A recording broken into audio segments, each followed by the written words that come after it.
Hi, everybody, and welcome to Sunday Sessions with Courtenay Pollock. Hey, Hello. Courtenay. Hi, Heidi. Thanks for joining, guys. We are filming our 40th episode. How amazing is that? Wow. And, oh, by the way, I guess we're a little late to the party, but Happy New Year, everybody. 2022. Yes. Right. Here's to a good year. We're looking for a great year. Also, we want to thank those that have been subscribing and joining us every Sunday. We've reached over 100 subscribers now, so keep up the great work, guys. Share it with your friends. I'm hoping that there are more than 100 watching. They just haven't subscribed. I think so, too. But the ones that have subscribed, they are so wonderful in their feedback, and it's really supportive. That they appreciate, these stories and the information, and they're so sweet. So many of them give their feedback, and it's delightful. Thank you. We really enjoy the comments, guys, and we just look forward to sharing more stories with you. So, without further ado, I will let Courtenay take over the camera. Thank you. You're welcome. Thanks, guys. Well, hello.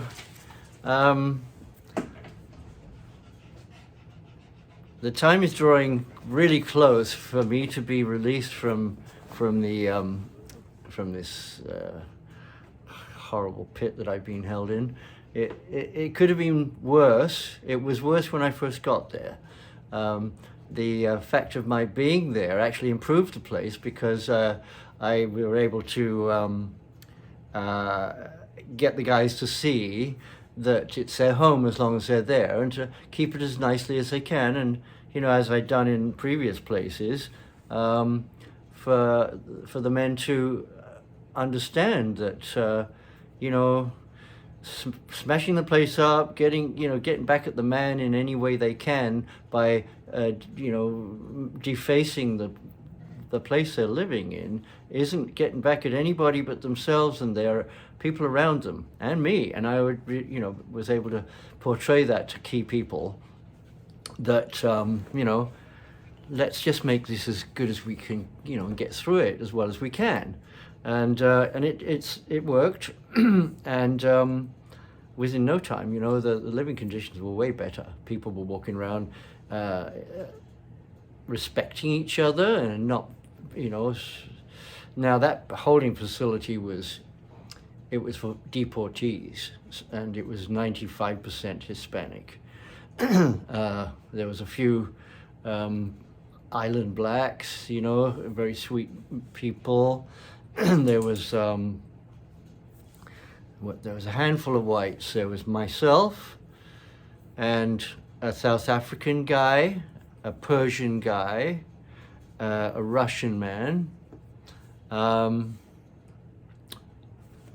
Maybe that was it, 4 of us that were whites.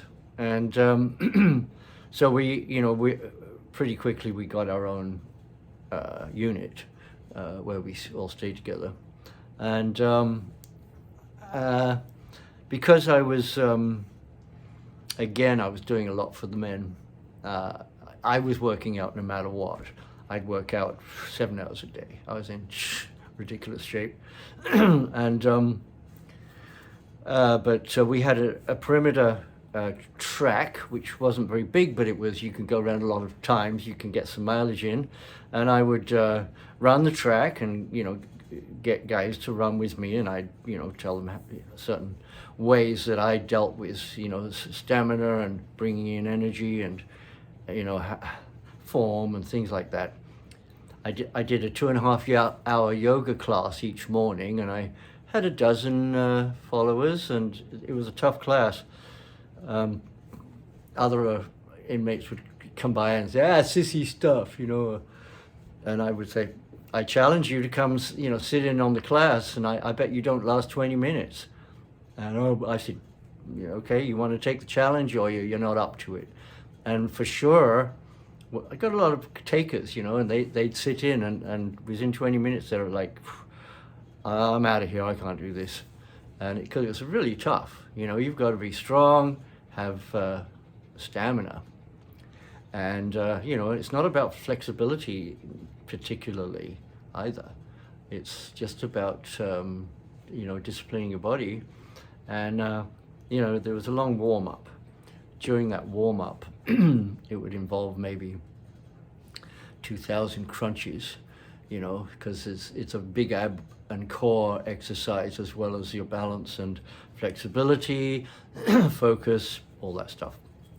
So I had the track, the yoga, the gym. I trained guys on the weight pile, of course, and then I started the rock and roll band. So we were, entertaining the captive audience, and helping people with legal work, letters home. A lot of them were illiterate, and not that I spoke Spanish or could write Spanish, but we could figure it out, and I could help them in other ways. We'd get somebody that could translate. So all in all, I was doing my best for myself, and helping the guys, and making conditions as good as we could make them. One of the things that was still hanging over me, or the big thing that was still hanging over me, was the fact that the California issue hadn't been resolved. I was still looking at being released from federal custody and put into the hands of the California state penal system, which would have been brutal. And I was still looking at potentially life without parole, because they were going to make that a third strike because it hadn't been resolved. So I had a little small thing.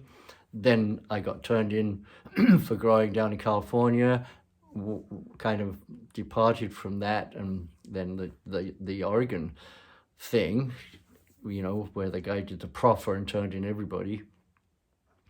And now I'm being released from federal custody. Right a few months before that due date, I get a message from my erstwhile attorney that Chris Andrian has got a finalized ruling on my California case, and the judge had issued a decree to say, in the interest of justice, we'll call it time served. That's as good as it gets. I guess he had made it, he was paying back a favor that I had been able to do earlier, which I told in an earlier installment, and it saved a lot of people's grief, and and he, they wheel and deal, in the court system, and I wasn't a threat to anybody. It was just a pot bust. It was a victimless crime. Nobody was up in arms about it. It had been so long, the district attorney had kind of let go of it, even though they're all gung-ho to get as many man-years as they can right up front, and then when nothing transpires and nobody's talking and nothing, and then he had, and at that point, which is what we were waiting for, he actually lowered the charges from 10 counts of 10 to 40 down to 10 counts of 5 to 40. Which is still ridiculous, but on the upside is you could potentially get away with 5 years if everything went well. And since I had a good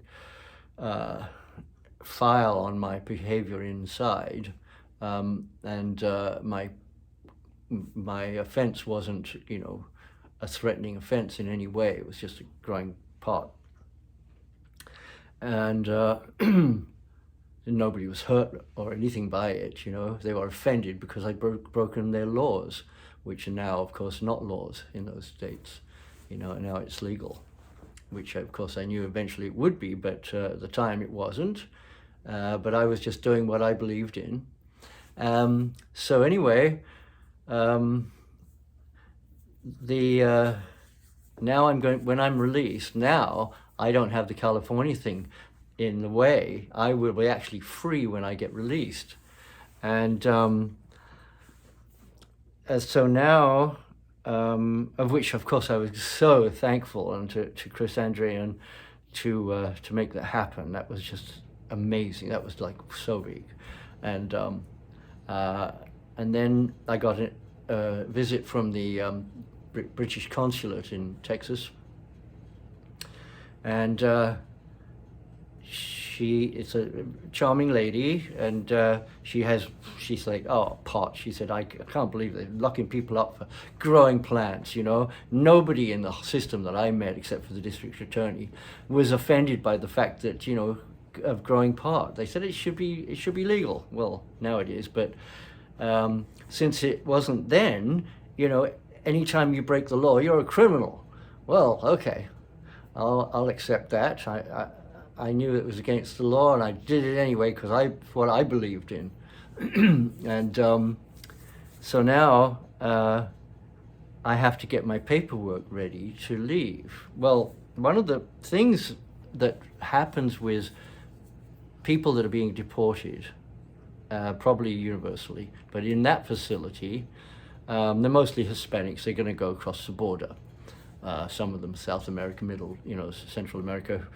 They're from all over. They're not just from Mexico, but typically, most of them are going to just turn right around and then just cross the border again, you know, and take the chances because they don't have any life down there, or what life they had was miserable. And, you know, these poor devils, who knows what they've had to deal with. And to some of them, you know, prison means, you know, a warm bed and 3 square meals a day and a place to be with your buddies and work out and stuff. You know, it doesn't get much better than that, unless you know, they could bring women in. But, you know, they didn't have anything. You know, prison was almost a relief. And a lot of them didn't want to leave when their time came. They just hide in their bunks and have to get dragged out. It was just pathetic. So sad to think that their lives are that poor. Anyway, what they do was the bus had come, they'd be released, they've served their time, now they're ostensibly free, but they have to be deported, so they've got to be taken across the border. So they'll take them to a deportation hub or center, or out where we were in the middle of a desert. They were taken to a little jail somewhere, and some of them are just a single cell in a blockhouse of, you know, of a kind of a nowheresville little police station, and they get per diems. The police, those jailers get a per diem, the marshals get a per diem.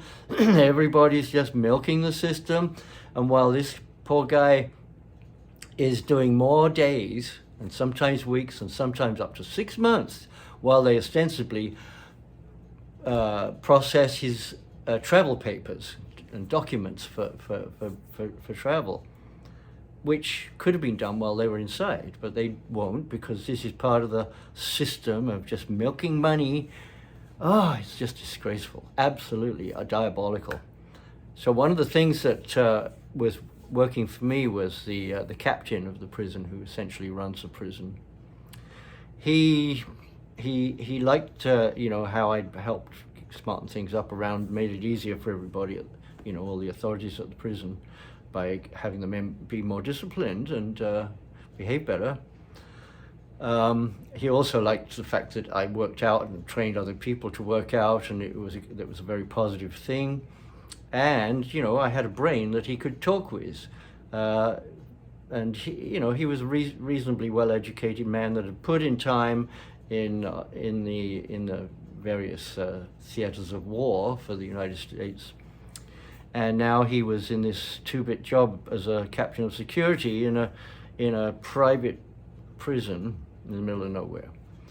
And so he would say, well, if it's not going to bother you, and, you know, it's not going to cause any problems, he said, you know, would you like to come by and have tea with me occasionally, and we can talk about stuff? And I went, sure. You know, it'd be nice, refreshing to have conversation with somebody that's on the outside.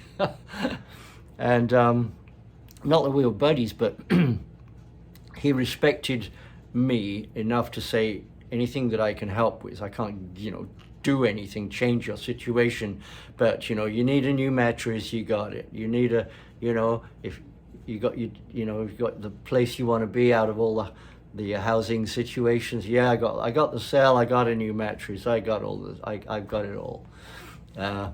And he said, how's the food? I said, you know, I get what I need. And enough said. And so he said, well, one thing I can do for you. So when you leave, when your time is up, I guarantee you'll be on a plane to England. You won't be being held for per diems and while they rig your travel papers. I'm going to make sure that you are on the plane and out of here, out of the system. And which he was true to that. And so this agent from the British consulate processed my. You weren't allowed to get passport photos or anything like that in prison, but you could get family photos. You know, on visitors' day, there'd be a wall and people would just go by the wall and, you know. So I went and got a straight face against the wall, just me, and she doctored it up to make sure that it would work for a passport, and that's what we used. She got the passport ready. So when the time came, I was free. And typically, a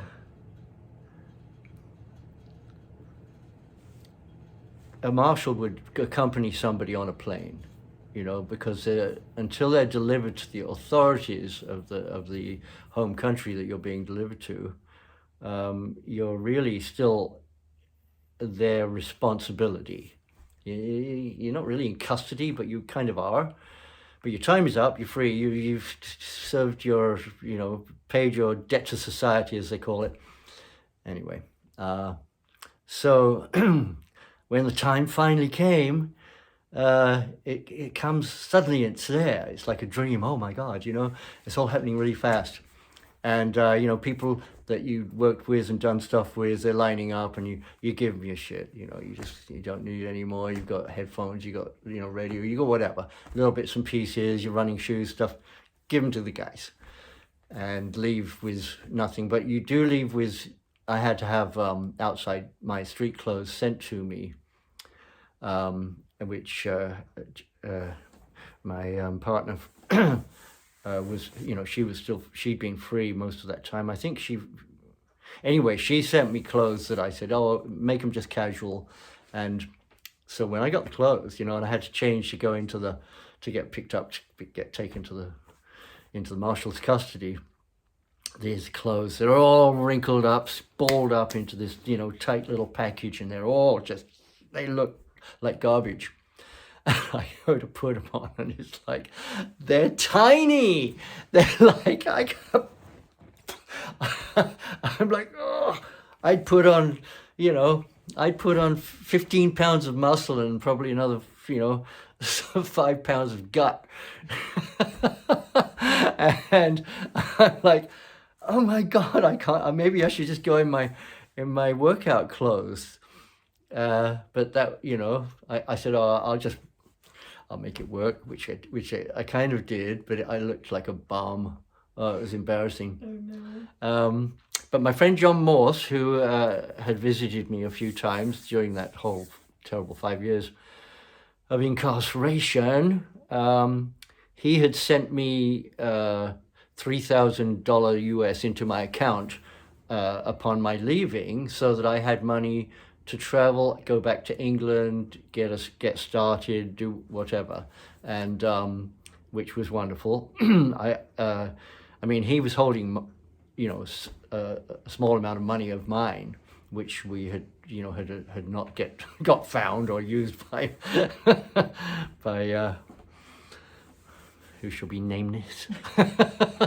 Anyway, you know, expecting to come out to enough money that didn't get found to be able to buy a little row of houses somewhere, you know, which would have been British Columbia, and just be a good landlord and update the houses and have a nice little income. Well, it was all gone when I got out. I don't know, just disappeared somehow. And but I had this little bit of money to go to England with, And the marshal, he said, well, I have to accompany you, and we're going to have to take a domestic flight to the international airport, and then I will see you onto the plane, but I won't accompany you back to England, which he said I'm essentially was supposed to, but in your case, we've gotten the go-ahead to leave you on your own recognizance. And I was like, well, that's great, thank you. And so I get out, got my passport, get taken to a little jail, a little two-bit jail somewhere, and I'm put in this clanger, and there's all this mob of Hispanic guys that are all assembled, and the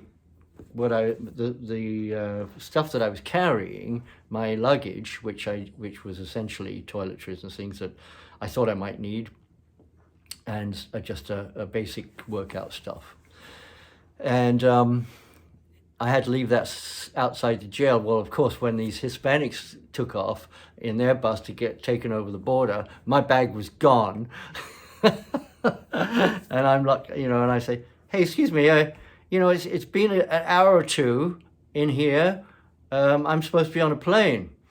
And they just ignore you. And I was like, but finally, I get picked up by the marshals. And they said, no, we had to clear the other deportees out, and you're being handled differently. So anyway, I'm finally on the international plane. He delivered it to me, says goodbye, and I'm seated in a big comfy seat on the aisle forward of that section, so that's where the big screen is for movies. I've also got a screen that comes up out of the arm of the chair, and I've got all these current movies that I can choose from, and I'm like, wow, this is like club class. And then this, of course, this attractive cabin attendant comes up, and is there anything I can get you? I said, I would love a glass of wine. It's been 5 years. She said, well, we know that you're, being deported and who you are because we have to by law, but you came highly recommended for being, and they said to make sure to take care of you really well.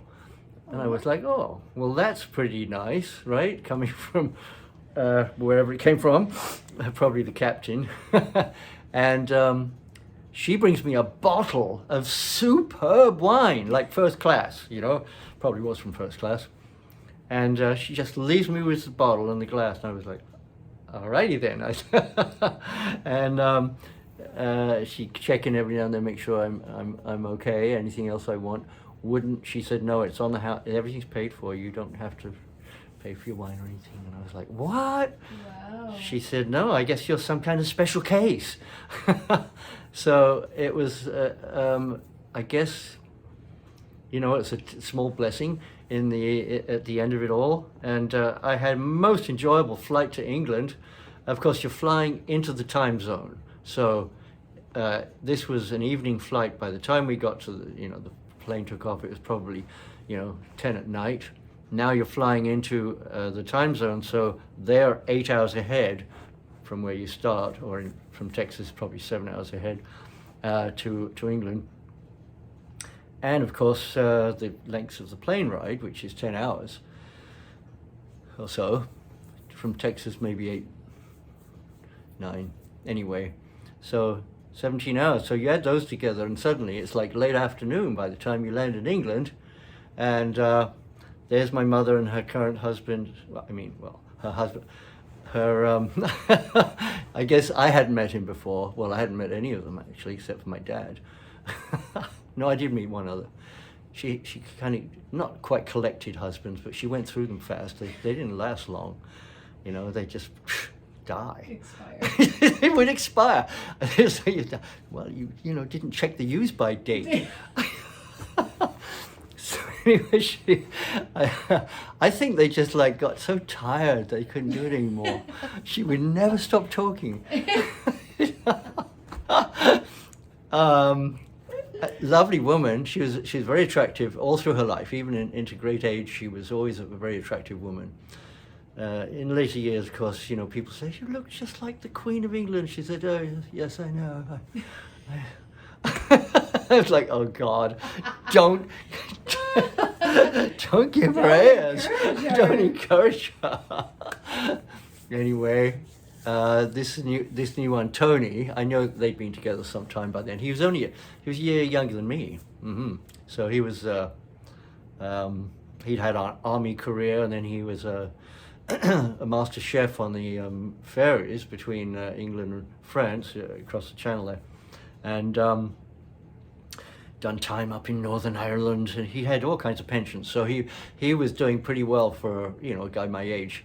At that time, when I got released, I was 58, and he dresses and acts much older. He's trying to match his date himself to my mother's time more likely, you know, and even though he's obviously younger, he looks at least a decade older than he actually is.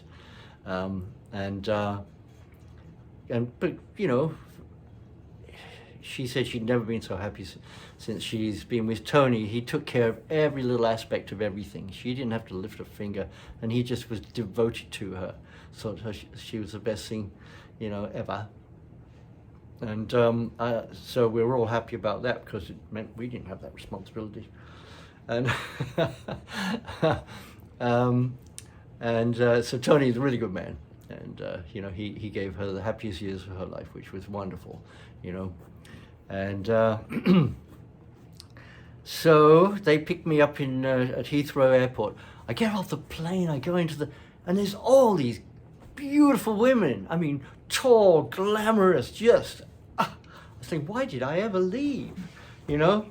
Well, of course, then I discovered it was actually a models convention. They were all, you know, on their en route to somewhere else to do, you know, one beautiful woman after another. I was like, well, I'm kind of glad to be back.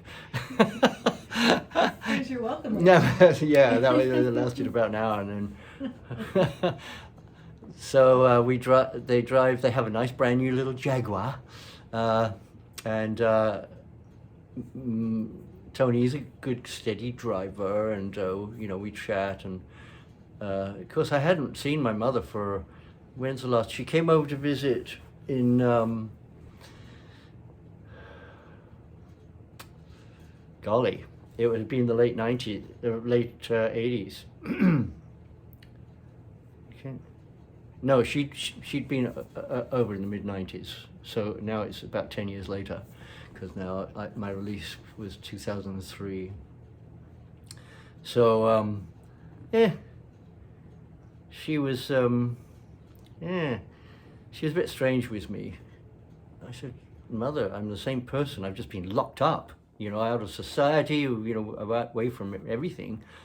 And of course I'm on my guard all the time. I'm, you know, there's a certain way you have to be to survive inside. You can't, you know, I'll get back to my jolly self pretty quickly." And so anyway, she has a lovely little house in Bearstead, just outside the big town of Maidstone in Kent, and right about a block away from her little house is this Moat Park. Moat Park is what they call it, moat. Was it a big moat? I think it was a moat at some time for a big manor house or a castle or something. But you know, the moat's quite big, and it's a big crescent. It's not an actual circle or anything like that, with nothing in the middle. It's everything's been kind of shaded, and it's been a park for a long time. So there's this big park. I can go for a long run, you know, around the park, and then there was a gym at the end of the park.